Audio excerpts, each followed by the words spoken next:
In this video, I'm going to tell you how to get sober in 3 simple steps instead of 12. That's right, 3.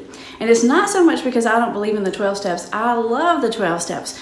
It's because I've done a lot of studying and research about what's actually happening in those 12 steps. And I can break that down to you for the 3 things that are actually in play when you work the 12 steps.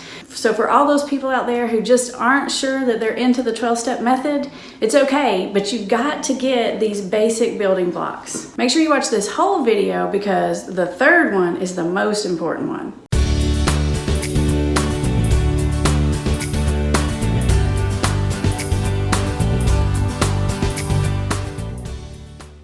Okay, so step number 1 is connections. It's about building connections.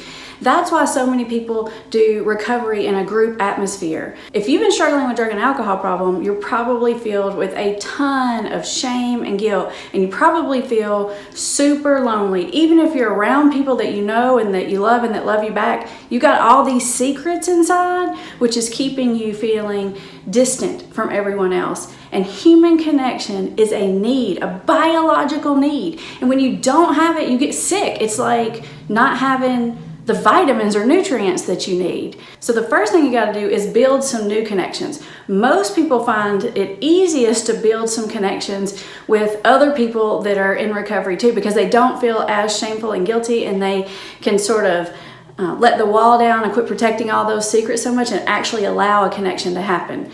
If you don't know anyone like that, find someone else in your life that you can strategically work on building a connection with. It can be a counselor, a really good friend, but you've got to take all those walls down with those secrets.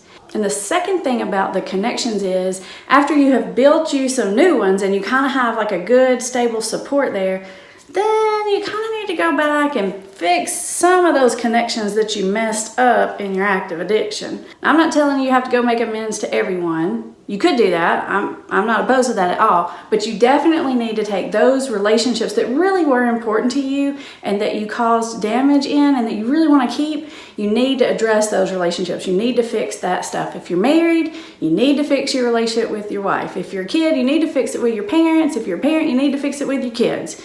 You gotta mend those fences, especially with the people closest to you.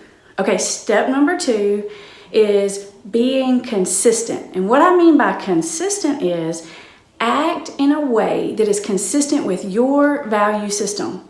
Because what happens is, in active addiction, we all have a core value. Deep down inside, we all know right from wrong. We all don't want to lie. We all don't want to steal. We all don't want to be sneaking and all that stuff that goes on in active addiction. But our behavior really gets way far away from our core values. And the gap in between your values and your behavior, that's a big giant hole that gets filled up with shame. And that's the worst thing for addiction. It just fuels the addiction. And so you've got to get your behavior consistent with your values. You've got to do what you say you're going to do. You got to mean what you say. You got to walk the walk. Not only is that going to help you with your connections, step number 1, because it's going to build trust and it's going to help you mend some of those fences and it's going to help other people want to be your friend, but it's going to help you feel good about you. And lastly, and this one really kind of connects to the first 2, it really kind of ties it all together, is you need to contribute. You've got to develop some sort of higher meaning and purpose in this life. You need to live your life in such a way that you are giving back somehow, some way. You know why? Because that's going to make you feel proud of yourself. When you're proud of yourself and you're consistent in your behavior and your values and you have good connections, you really are going to be so much happier. Your need for that drug and alcohol is going to go way down.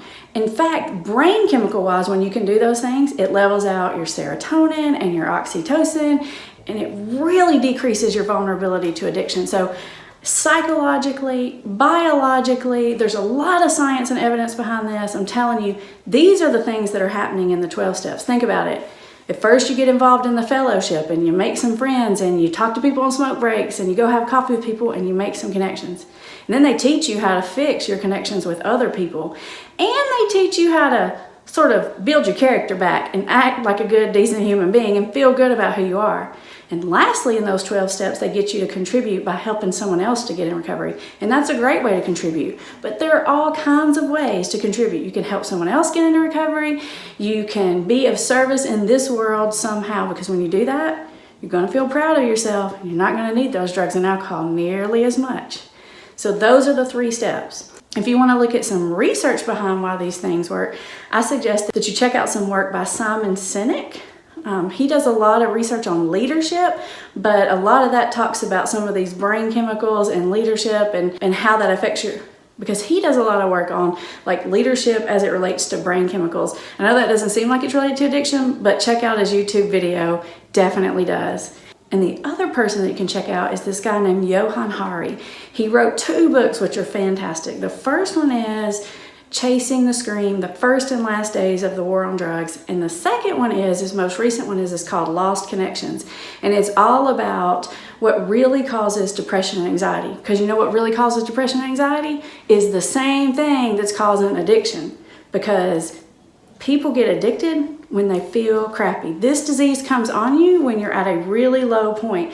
And so you got to get the drugs and alcohol out. But anyone that knows anything about addiction treatment and recovery knows it's not about the drugs at all. You just got to get those things out. It's like taking the lid off so you can get to those issues that are down here, which is the shame, the loneliness, the I don't like me, the I'm not a worthy person. You got to fix that. And when you can do that, you can get long-term recovery.